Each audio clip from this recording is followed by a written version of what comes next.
Well, hello and welcome back to CMC. We are so excited to see all of you today. I think we're right at almost 200 of you today, so give yourselves a round of applause. You look wonderful.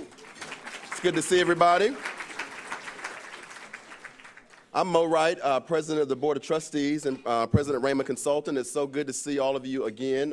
We're here every week, so if you're a guest, we want to see you back next week and the week after and the week after that and the week after that. Today's forum, The Future of Columbus's Creative Economy, is sponsored by Puffin Foundation West, WOSU Public Media, and the Robert Weiler Company. Let's thank these and their colleagues for being here and their support today.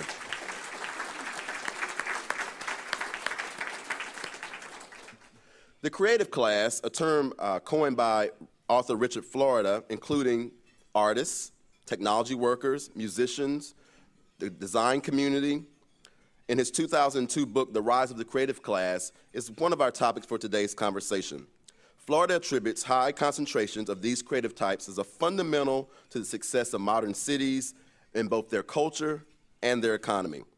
It has been just a little over a year since our speaker today from Columbus College of Art and Design has taken the role of president, and we look forward to hearing her thoughts on how creative and Columbus fit together today. Following some opening remarks, Dr. Korn will join the host of WOSU Arts Program, Broad and High, Kate Quickle, for a conversation, and then she will actually be introduced here in just a moment. Join me in welcoming the president of the Columbus College of Art and Design, Dr. Melanie Korn.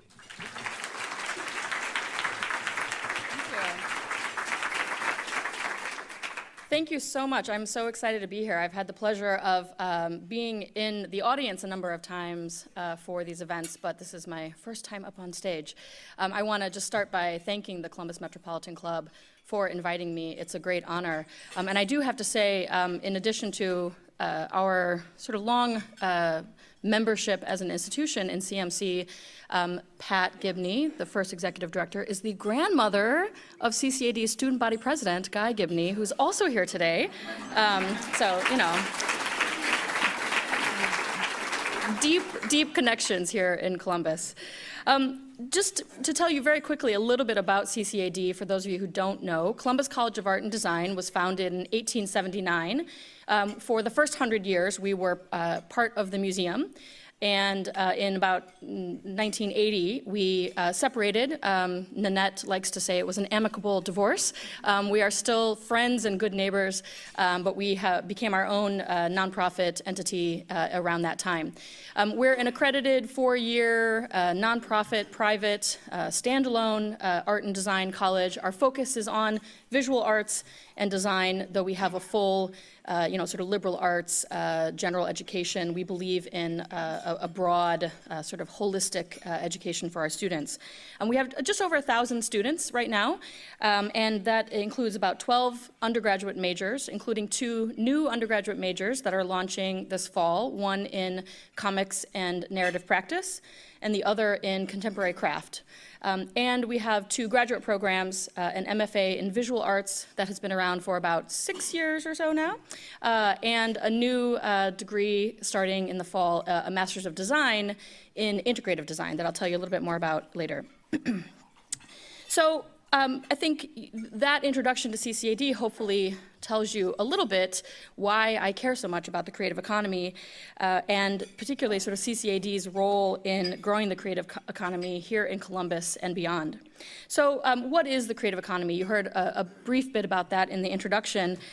Richard Florida, again, 2002, said that creativity is now the decisive source of competitive advantage. And I think this is really something that is about a sort of transition from the industrial age to the post-industrial, sort of technology and information age to what we might think of now as more the kind of creative age of the economy. Daniel Pink, another writer about the creative economy, he said about sort of why now, why this moment, he phrased it as it being about abundance, Asia, and automation. So what he meant by that was automation, as more and more manufacturing jobs can be automated, those jobs begin to go away, and so manufacturing is on the decline.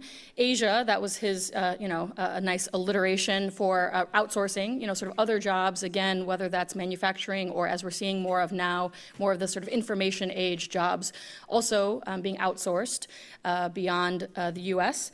And finally, abundance. And to pause on that one for a second, I think to me that's one of the most important ones, because if you imagine walking down the grocery store aisle, you want some cereal. You've got about 100 choices on the shelf there at the grocery store. In reality, they're all about the same. We may have our preferences. Do you want raisins? Do you want flakes? But at the end of the day, you look at the ingredients, there's a lot of commonality. And for most of us, how do we choose within that great abundance? It's design. It's by looking at the package. It's by the package design. It's by the visuals. We may think we're choosing one because it's healthy, but we're told it's healthy because of the green leaves on the label and everything else, right? So design becomes, again, as Florida said, the decisive source of competitive advantage, particularly in this age of abundance. So, why does it matter, I think? If you look at nationally, the arts and cultural production contributed $704 billion to the US economy in 2013. And that's just the direct impact. So that doesn't include the role of creatives and designers and other aspects of the economy. So, what would Apple be, of course, without design at its core? Bad pun, not intended, sorry. So to bring this back to our region, Columbus's creative economy is a growing sector of our prospering city. Creative industries generated 10 years ago, in 2006, more than $3 billion in business receipts, $932 million in employee income, and $67 million in state and local tax revenues. So that was 10 years ago. Also, 10 years ago, 18,000 plus people were employed in Central Ohio's creative industries, and nearly 12,000 were working in creative occupations. So again, I think, one of the factors is thinking about sort of what is the local impact of the creative economy on our own growth and economic development. And one thing that I would say, first of all, in terms of what lies ahead for us, is that we need to do that next study. It's a decade later, and we need to sort of see what that growth in impact has been over the last 10 years. I think it has been sizable based on just the overall growth here in Columbus, but we need to do another, Creative Columbus report. But thinking more recently about some other sort of numbers, in the news, Smart Asset said Columbus was number 6 city in the nation for creatives. We were also, based on the U.S. Census, the number 1 best city in the U.S. for job and population growth. And I guess what I would argue is that those good numbers about creatives and job and population growth are connected. That the growth in art and design and more broadly speaking creative jobs is part of what is helping Columbus in this really great moment of prosperity for us. A few examples, I guess, within that then. How does design specifically help build an economy here in Columbus? Fashion, I think that one is a pretty obvious one. You would be maybe surprised how many people outside of Columbus don't know that Columbus is a big fashion area. In fact, number 3 city in fashion design behind only New York and LA here in the US. And that's because, of course, of large, commitments, L Brands, Abercrombie and Fitch, Eloquii, Zulily, getting down to, smaller ones as well, Homage, other sort of startups thinking about the alternative fashion mob here, a number of entrepreneurs who are sort of making a name for themselves here in the fashion realm. But it's not just fashion, of course. There's also been a long history of strength in advertising and graphic design here in Columbus, again, from large firms like GSW to smaller firms like Summerfield and even more recently S77. Creatives, however, in larger companies are also really critical, again, to our economy. So think about anything from Jenny's Ice Cream to Nationwide. Those companies have a number of creatives working in them, whether that's in their own internal marketing and branding or just in sort of the larger ways in which creatives can contribute to important sort of strategic thinking and leadership. And I think, of course, then this brings me back to CCAD, because I can't be in this room without, of course, plugging CCAD. CCAD is driving the creative economy here, I would argue. So what do all those companies above that I mentioned have in common? They were all founded by or have strong participation from CCAD alums. Grads and companies all over Columbus and around the world. This is not just Columbus. We have grads at Lego, American Greetings, Pixar, Disney, Apple, Google, Facebook, the list goes on, Paramount, as well as grads out there around the world who are entrepreneurs, who are investing in themselves and developing really amazing startups. That all of these grads are sort of having an important impact on the creative economy. But I think what I would say is that it's not just design in the strictest sense, that art is also an important part of our economy. Nonprofit arts in Columbus generate $226 million in economic activity and provide 8,500 jobs, according to the Columbus Chamber of Commerce. Many CCAD alumni are also founders and in upper management positions of businesses, including galleries, stores, design firms, restaurants in the Short North. We play an important role, I think, in that arts district, as well as in Franklinton. So, we've got the sort of newer, younger, more burgeoning sort of DIY art scene in Franklinton.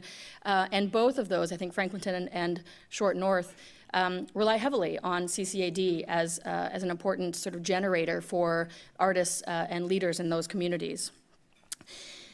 So I think, not only then are arts organizations an important part of our economy, but of course, artists who can afford to live here, because we are an affordable community still, they are making a living and spending those dollars out there, helping our community and our economy grow.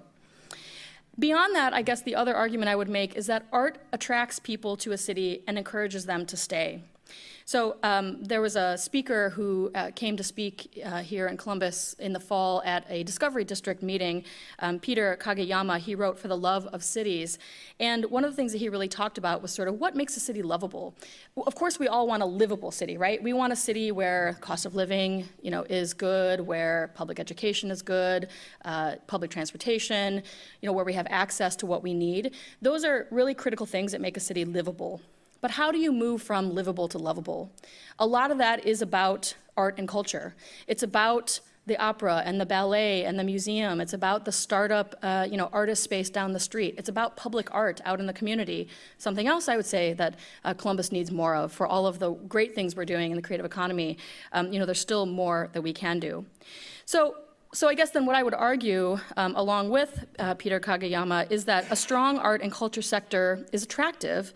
It's what transforms a city from livable to lovable. It helps us be a great tourist destination. J.D. Power, #1 city in the Midwest for visitor satisfaction, but it also helps people stay. So in addition, 2016 Time, #1 best big city in the Midwest. That's about people staying here and committing, their time here. If you think about sort of other cities, around the nation who have made that transformation of that sort of mid-sized city, again, you can point to the art and culture section, as well as the important role of economic development.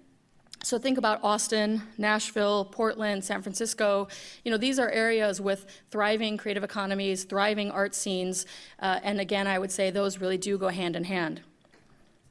Creative placemaking is an important part of how we establish our art scene here in the city. Here in Columbus, I would say that CCAD grads are also really blurring the lines between art and design. So it's not just one or the other, the design that is part of that more sort of explicit economic development, or the art that just makes life good, right? Those lines are not nearly as clear.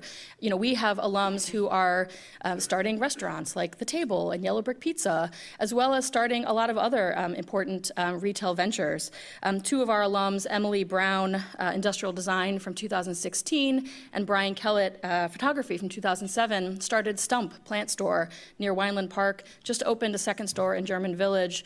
I was just there actually this last weekend.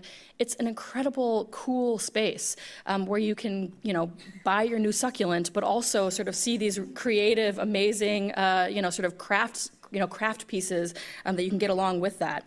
And, Emily got the idea to start this business after working on a project about garden centers in CCAD's Mind Market, which is sort of our hub for community and corporate partnerships.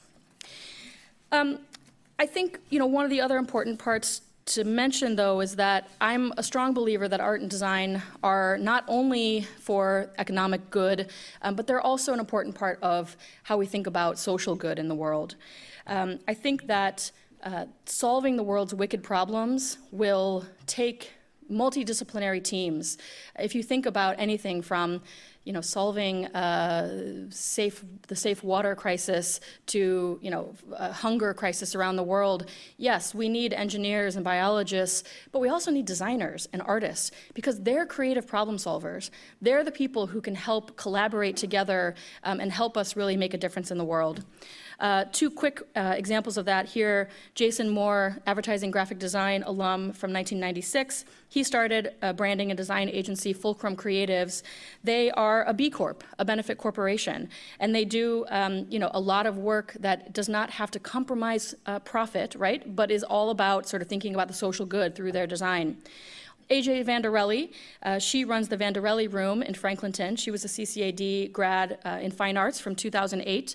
She is, again, part of that creative placemaking of really helping to boost the neighborhood and its reputation as an arts hub. But she also considers herself an arts facilitator. She works with a sort of young artist with autism and partners with Flying Horse Farms to think about, how we can use art to sort of impact individual lives as well as, sort of grand scale, worldwide wicked problems. So what is CCAD doing next to advance the creative economy? We are constantly looking at what fields, what majors, what disciplines are out there, trying to graduate people who can not only be sort of productive members of our society from an economic standpoint, but are out there, living a creative life that they want to live. And that we are, in doing that, sort of looking at, what's happening out there in the industry, in the creative industry. Our curriculum is very flexible. We're a small institution, so we have the benefit of being able to be nimble and, respond to sort of what the demands are of the creative economy, make sure that our students are prepared. I mentioned our Masters of Design program. This is a new program that is focused on design leadership and specifically working through the mind market on collaborative team-based work, bringing together designers and business folks to help them, again, sort of think through how we can move forward around helping corporations and community organizations solve their problems. We, I believe, at CCAD are set up in a really good position to help Columbus in terms of what's next for the creative economy here. Through that, our new strategic plan is focused on increasing partnerships with corporations and nonprofits, practicing our own good community citizenship, and bringing artists and designers together. So to wrap up and to turn it over to the next part of the conversation, what brought me here to Columbus? I had a lot of people wondering that out in the San Francisco Bay Area. When I said I was coming to Columbus, their first question was, Columbus where? I think, as with many in the room, one of my big goals is to make that a non-question. All the other Columbuses out there can say Columbus where. We should never have to say Columbus OH, it's just Columbus. And of course, I came here because I had this amazing opportunity at CCAD. It's a great school, it's a great job. But I wouldn't have come here if this were just anywhere. I came here because Columbus is a city that has so much potential. It's doing so many wonderful things right now.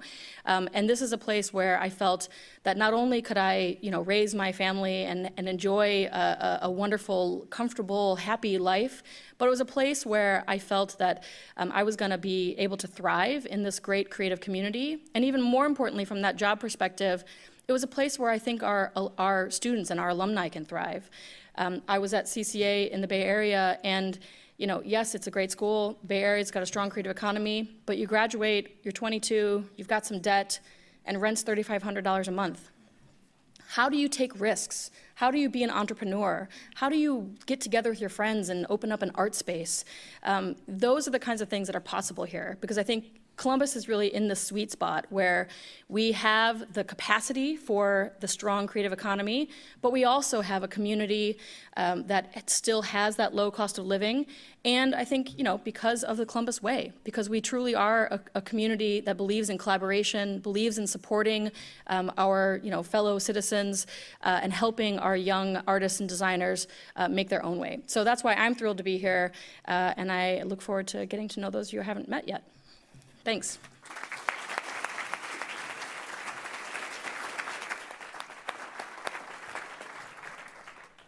All right, we're gonna get settled, and I'm gonna grill Melanie with some questions.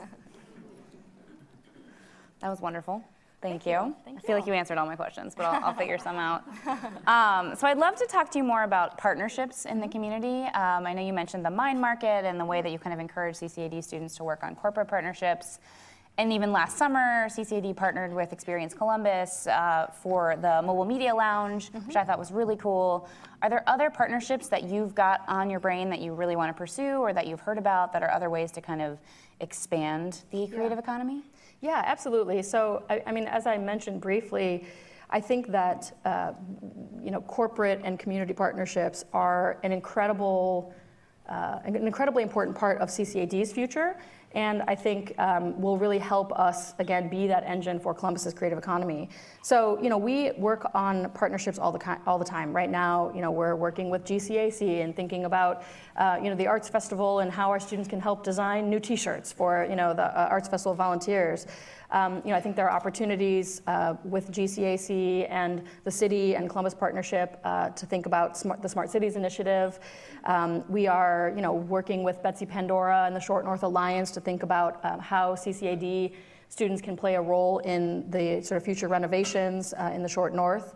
We also, just in the past year since I've been here, we've had partnerships with GM, Airstream, Opera Columbus, Pelotonia, Easton Foundation, the list goes on, Cornucosing, and those really run anywhere from a semester or a year-long, sort of deep, in-depth partnership that is about sort of exploring a theme or a topic, or looking at a specific event, product, et cetera. Or it could be an afternoon. It could be a sort of design charrette where CCAD sort of plays host to help an organization come in and solve their problem. We've got, 1,000 eager, creative millennials, at our fingertips. Let's use them. Yes, let's use them. And I think it's incredibly beneficial to them. So I think to me, I think there's a lot always on our plate, and yet I think there needs to be more, even more. Right, absolutely. That's wonderful.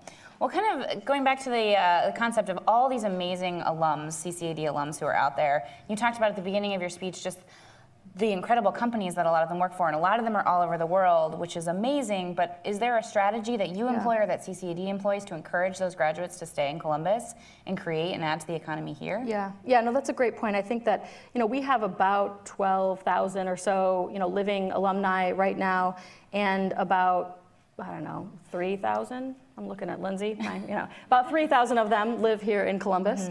And so on the one hand, of course, there's pride in our alumni being able to, leave the nest and go make Explore. it, in the big city out there in New York and LA and, wherever that might be. But at the same time, I think absolutely an important part of our economic development as a region is keeping all of that talent here in the Columbus, Central Ohio region, not just from CCAD, obviously, but from all of our local, higher education institutions. So in terms of how do we do that, I think one of the key ways is, we've got a focus right now on expanding career services. We offer, internships for our students, but I personally would love to see all of our students do an internship. I think, while not all those internships have to be local, most of them are. And what a great way to get them sort of already embedded in the, community, the creative economy here in the city, to get them sort of access to that before they've even graduated. So to me, I think that's a really key one. And honestly, the other part is I'm always in this bit of a dilemma because I want Columbus to continue on its upward trajectory. We hate to make comparisons, but we always we talk about it's the next whatever Brooklyn, Austin, Portland, whatever, Austin, yeah. And on the one hand, I want that a lot. On the other hand, I know that that's also been challenging for those regions. Again, coming from the Bay Area, where I lived in Oakland, and you can't even afford to live in Oakland anymore, much less San Francisco. So I think the other thing that we need to think about as a region is, if we believe that the arts and culture are so critical, how do we keep this region affordable? How do we make sure that we're creating support systems so that we can continue to attract economic growth and development, but still have sort of civic infrastructure and corporate infrastructure to support, artists and community members who are, making a difference in the area, though they may not be bringing in big dollars. Right. Yeah. Is there anything you would want local companies to know about hiring CCAD students or graduates, just to kind of keep that in mind for them? Yeah, absolutely. I mean, I think that sometimes there may be a misperception that, that a place like CCAD is an art school and therefore is only training people to be, painters. And we have people who are painters, and that's wonderful, and they have 1,001 skills that they can bring to the table. But we have an incredibly wide array of students, and so the sort of the technical skills that they can bring to the table are incredibly varied. But I think most importantly, what I would say is that all of our students, whether they are focused on painting or industrial design or fashion or animation, those students are first and foremost creative problem solvers, and they are incredibly hard workers. I mean, the work ethic at art school is insane. My background's actually art history. I did my undergraduate in art history at Stanford, and I tell people the CCAD students work harder than I ever worked in college. Wow. And that is true. They are up, sometimes, unfortunately, up all night, working hard. They live in the studio. And the reason for that is because, yes, it's hard work, but this is their passion. I mean, this is the best place in the world to be. I joke with people that I have the best job in the world because nobody's mom ever made them go to art school. That's so true. They all want to be there. Right, they all want to be there, and they are, You will go to art school. Right, they're passionate people. I do, now I've amended that statement to say that won't be true for much longer, because I do think pretty soon people will be saying, no, you must go to art school in order to get a good job because of the strength of the creative economy. But I think no matter what, these are passionate folks with hard, an incredible work ethic, creative problem solvers. They will benefit your corporation no matter what that line of work is. It's not just design firms, or retail or whatever that might be. The obvious ones. Yeah, the obvious ones, right? It goes beyond that, I think, and many people may forget that. Cool. Yeah. We've talked a lot about, in your talk, and I think whenever we talk about the arts in Columbus, we talk about the Short North, we talk about Franklinton. What are your thoughts on expanding the art scene? I mean, I feel like those are the go-tos, but and they're amazing, and they're changing constantly, but how do we expand it and kind of introduce the art scene to other people or get other creatives involved? Right. Yeah. I mean, I think it really does take a wide community effort. I think that it is too easy, and I do it myself, obviously, to just sort of go to that shorthand of Short North and Franklinton. We've got the King Arts Complex. We've got a lot of other sort of arts organizations, visual arts and performing arts and music that are not in those two sort of arts districts. Pockets, those pockets. And I do think that. Of course, there's a benefit to having, sort of multiple kind of hubs of strengths, of the arts. But at the same time, I think we need to think about the arts as as a citywide initiative, right? That it's not just about sort of this area and no one else needs to worry about it. That it really is a Columbus-wide benefit, and that means we all need to sort of support the arts that are popping up in all the various sort of parts of the city. Are there examples you have of what the average person can do to support the creative economy? I mean, sometimes it can feel overwhelming. You're like, I want to go to this opening, or I want to be involved in this. Are there kind of unorthodox ideas you have for that? Yeah, I mean, I think part of it, of course, is yes, participate. Go to the shows, go to whatever. We can't all support everything, and we can't be. There's too much happening in Columbus now. Stop being so creative and busy. No, keep doing it. So you can't go to everything, but I think there's a lot that you can do, and we all need to go to more of it. Even I need to go to more of it. It's it can be hard sometimes, but I think beyond just sort of showing up. I think supporting arts organizations is critical. I think that many of us, have some philanthropic dollars to share. They may be small, but it's really about the commitment.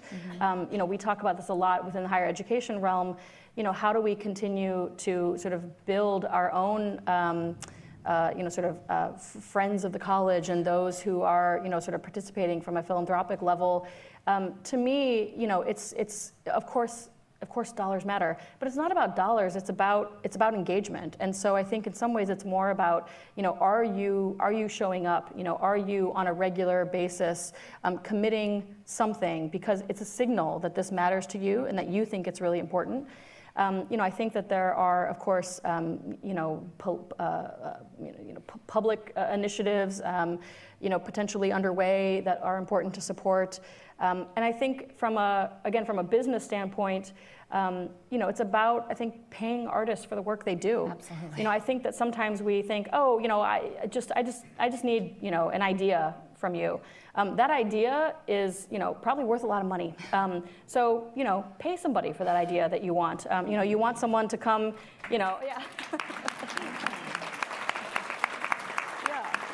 I mean, I guess that's what I would say. You want someone to come and just give you a little advice on your brand, your interiors, your whatever it might be, what you're wearing tomorrow for the party.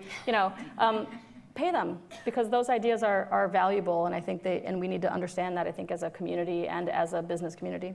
That's so true. We've talked about sort of the places you've lived, Chicago and Oakland, and how Columbus is kind of its own thing. What are some things that you think, having been here for a year, that make Columbus stand out and make people realize it's just Columbus? Right. I guess I would say, I mentioned at the end think about the Columbus Way, and that's something that I've heard a lot about since I've been here. And I think it's easy to say, it's just, the Midwestern friendliness and kind of brush it off as a generalization or stereotype. But I tell you, it is not like this everywhere. It is not. I mean, we like to think of the West Coast as really chill and friendly, and yes, it may not be the East Coast, but it is not like Columbus. And I think one of the things that is really unique about that, and what I mean by that is, there's a spirit of collaboration here that goes far beyond the perfunctory, let me know what I can do to help you. People don't say that here without really meaning it, and yet they all still say it. And so, I've been here a year, and the number of people with whom I've met from the arts sector, education, corporate, civic, who genuinely say, I want to sit down and talk with you. I don't need anything from you, but tell me what you might need from me, and I'm there. And that is phenomenal. And I think that has such a huge impact on the creative economy and on the arts community, because I think that, again, it's one of the elements of the secret sauce, I think, that makes Columbus a place where, especially, sort of new, I don't need to always say young, but new entrepreneurs can thrive. Creative entrepreneurs and otherwise. So to me, I think that's, I guess, one of the things I would say that's special about Columbus. You're giving me renewed love for CBUS. That's awesome. Well, in a few minutes, we are going to move on to the audience questions. So start thinking about those. But I do want to ask you one final thought. And I'm just going to sort of tout you for a little bit, so I got to get this right. You are the first female president of CCAD. That's awesome. And you are one of only 6 women serving as presidents of member institutions of the Association of Independent Colleges of Art and Design. So I want to know, what advice do you have for young women in Columbus who are interested in being in leadership roles within the arts community? Yeah, it's a good question. I think that I would say a few things. First I would say take advantage of the leadership development opportunities that are out there.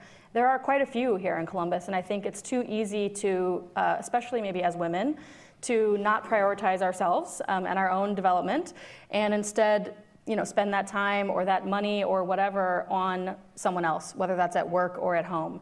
So I would say first and foremost, take advantage of those opportunities, those classes, those retreats, those webinars, whatever it is, and do that for yourself. I think second of all, the other important part of leadership for me is it's who you know. And I know that sounds like such a sort of, old boys network kind of thing to say, but it's true, right? So I think learning how to network and understanding, that networks are important, and also understanding that every time you're out there sort of meeting people and networking, those first impressions really matter. So I think, think about who you are as a leader, who you want to be. What is your leadership style? I'm not a believer that everyone has to, sort of meet some generic mold of what is a leader. But you need to kind of know who you are and be genuine to that. And the last thing I would say is, I think for many women and people of color in particular may suffer from, what sociologists like to call imposter syndrome, where we walk around thinking, they didn't really mean to hire me, did they? I didn't really deserve this job, did I? And I think that can be overwhelming. And I would say, I guess my other piece of advice would be, don't get overwhelmed by imposter syndrome. I was thinking about the other day, I have a 9-year-old son, and somewhat embarrassingly, he likes to tell people when he meets people that, his mom is president at CCAD. He's so proud. He's so proud. And I am kind of like, stop. But then you give him a $5 bill. Right. Sorry, go. No, but to me, I think, I step back and I think, okay, if my 9-year-old says it and believes it, then I need to believe it too, right? So, I shouldn't be doubting myself and my own ability, and that's, I guess, what I would say to young women who are interested in leadership roles. I think that's awesome. I love it. Thank you. All right, so we are going to move on to the audience Q&A portion. It is in the Metropolitan Club's tradition to take audience questions. Very exciting. So when you get up there, there's a microphone. I think we already have someone ready. You state your name, you ask your question, and then we thank you in advance for not making long editorial comments. I'm Carol Looper, and my question is, in today's politics, the National Endowment for the Arts appears to be suffering major cuts.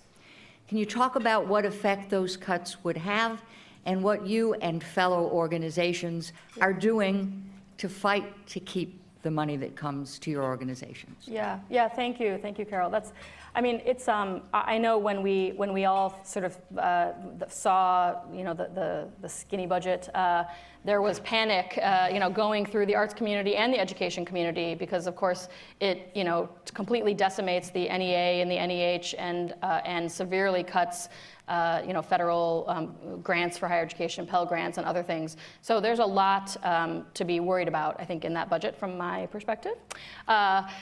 And I think in terms of, what impact it would have. So, there are a number of arts organizations, and public radio organizations who receive, NEA funds.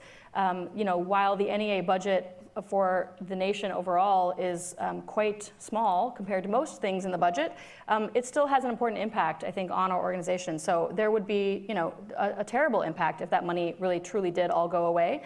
But also, I have to say, just as an educational institution, CCAD, our student body is about 40% Pell Grant eligible students. Those are low-income students. Again, I think that may be surprising to some people who don't see that. And we give a lot of institutional dollars to students in the form of scholarship and aid.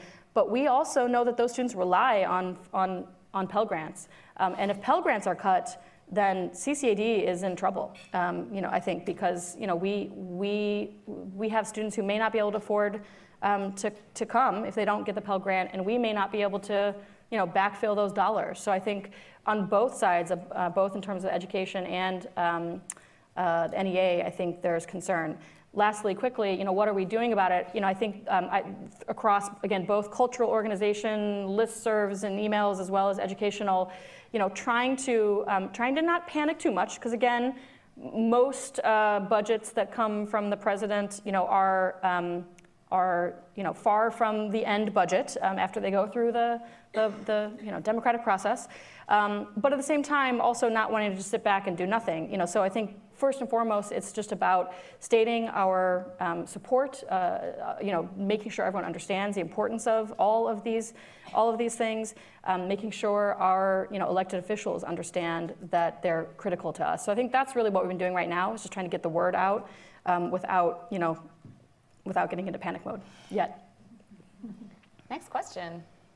Renee Delane, I have two questions for you. One is, if you were to have 24 hours to spend in conversation with anyone, living or not, who would you choose? That's such a good question. Oh my gosh.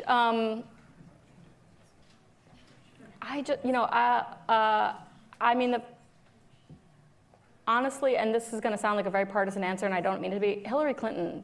I would just, as a woman leader, I would want to say, wow, what has this last many years of your life been like? And to learn about leadership from that. Politics for another day.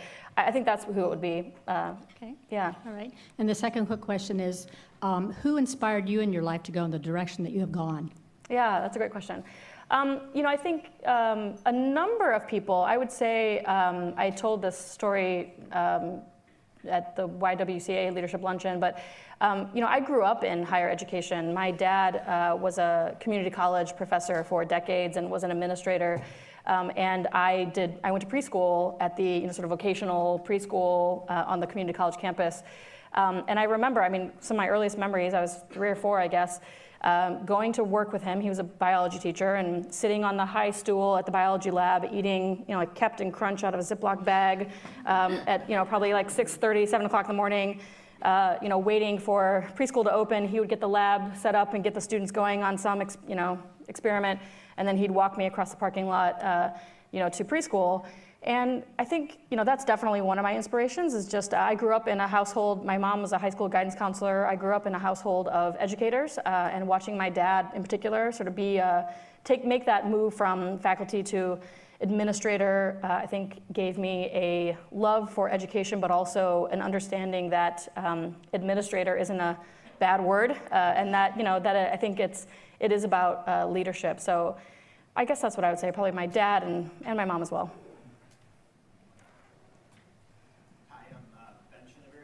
College Preparatory Academy. So we have a lot of students that are very talented in the arts, especially visual art. There's a huge barrier between the students that are very talented and them being able and having the confidence to want to sell their art. What can we do? Yeah, no, that's a great point. I think, so broadly speaking, and at CCAD, I think we need to do a better job of preparing artists to be entrepreneurs. I think that we like to think of, entrepreneur, that's business, that's over here, and artists, there's this purity. But artists are, they have to be out there selling themselves, selling their work, building relationships with galleries, et cetera. At CCAD, we have a minor in business and entrepreneurship, but even for students who don't choose that minor, they cannot escape, sort of business and entrepreneurship training throughout their required coursework, because we believe that it's an incredibly important part of what you do, regardless of where you go. So I would say, I think that that students need to be taught, even though I think sometimes it's easy to say, well, they're visual, they're visual people, they're visual thinkers.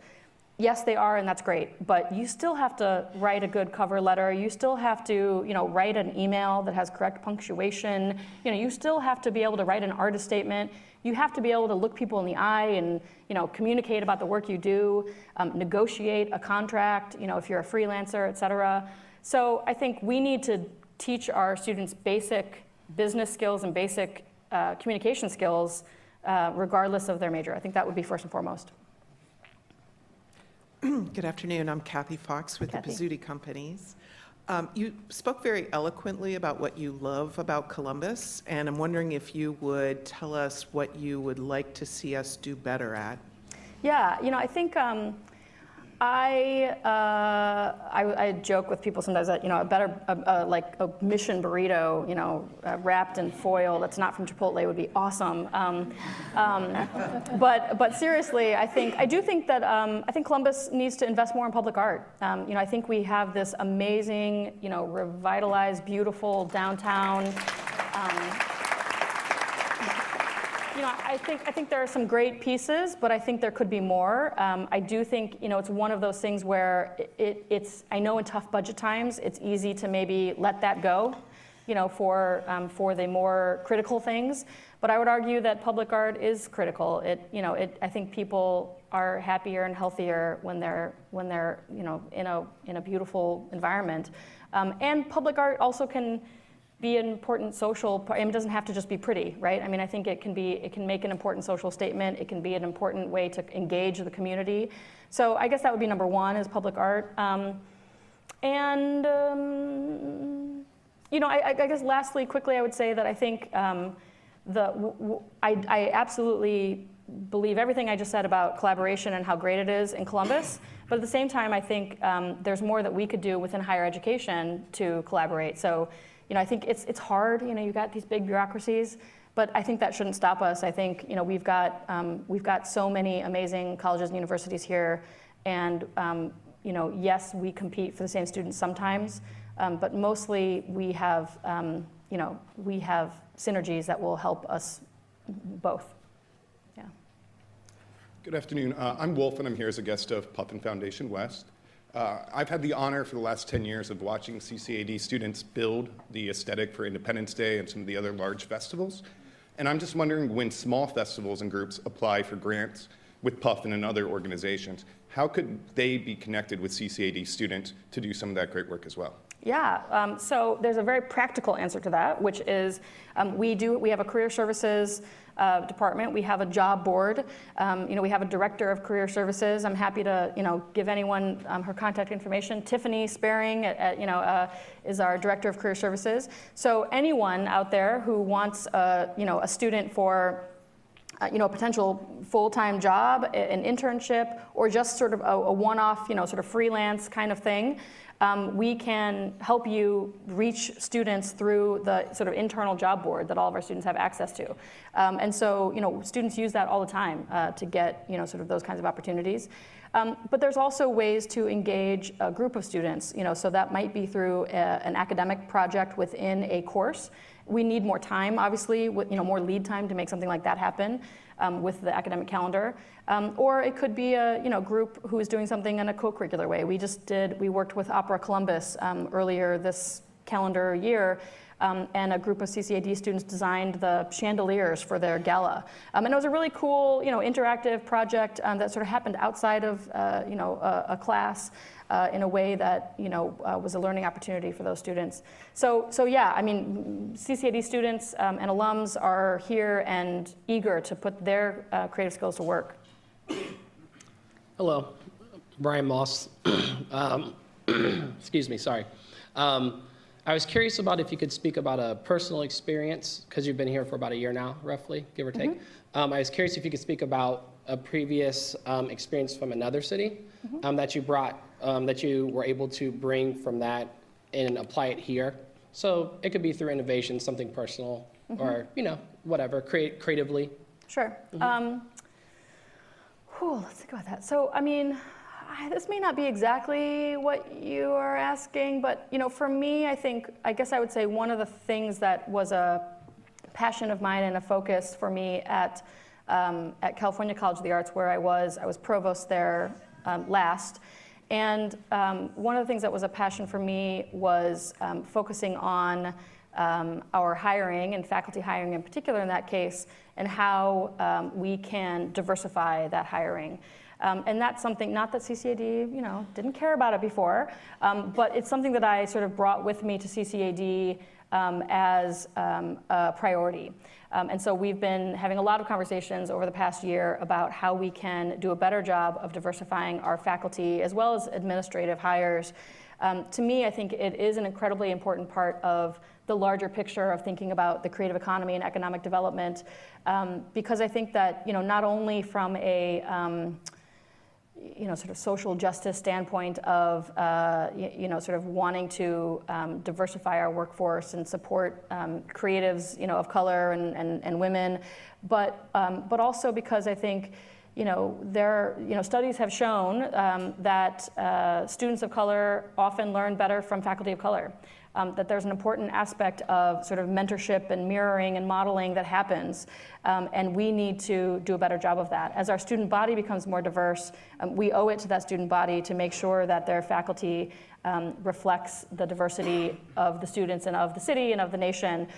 So that's been, I think, a project. Again, I know it's not really outside of the school, but that's been a big project of mine for this last year, is to work with CCAD to focus on that.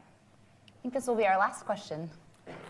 Suzanne Bigley, as a parent of one of your students, and a parent who has no artistic ability whatsoever, how do I best support him? What is your advice to me? He's such a joy. Yeah. But clearly the genetics skip some of us. But support staff, I'm all over, so tell me what to do. That's a great question. I mean, first of all, I have to say, I talk to a lot of parents of, potential students and students at, various events, Admitted Student Day and orientation, all that kind of stuff.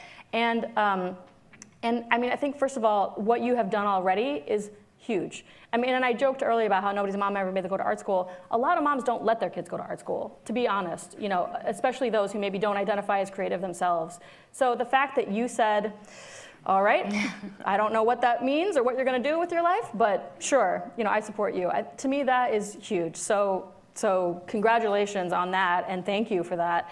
I think in terms of continuing to support your student, I think giving them the opportunity to talk to you about their work. And I know that I mean, my kid's only 9, but I know that teenagers and college students maybe are reticent to, talk about everything they're doing, and it seems like you're just being nosy if you want to know. But I think being truly inquisitive about their creative practice is a big way to support what they do.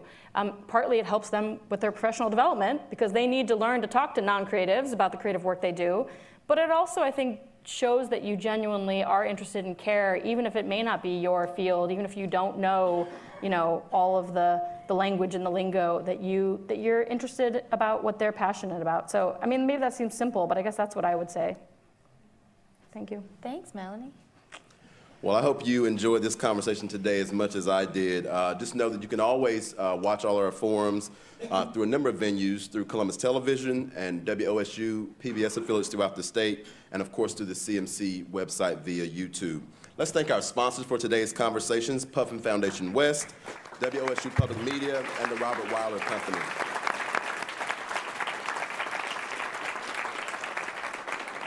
And certainly to these dynamic women, Dr. Melanie Korn, Kate Quickle, thank you for being here. We'll see you next week.